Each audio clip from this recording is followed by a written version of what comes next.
بعض لوگ صرف اس بات کو مانتے ہیں جو ان کے سامنے ہو، جو آنکھوں سے دیکھی جا سکے، جو دلیل سے ثابت ہو، لیکن قرآن جس ایمان کی بات کرتا ہے وہ صرف آنکھ سے نہیں، وہ دل کی وسعت سے آتا ہے، وہ زمانوں سے جڑا ہوتا ہے، وہ وقت کی قید سے آزاد ہوتا ہے۔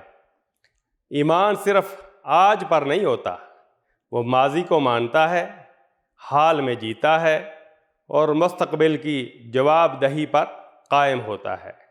قرآن فرماتا ہے، اور وہ ان چیزوں پر ایمان رکھتے ہیں جو آپ پر نازل کی گئیں، اور ان پر بھی جو آپ سے پہلے نازل کی گئیں، اور وہ آخرت پر کامل یقین رکھتے ہیں۔ سورہ بقرہ آیت 4۔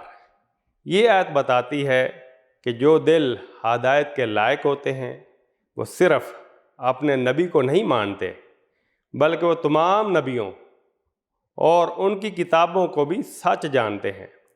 وہ اپنے ایمان کو محدود نہیں کرتے، بلکہ رب کے ہر فیصلے پر ہر دور میں یقین رکھتے ہیں۔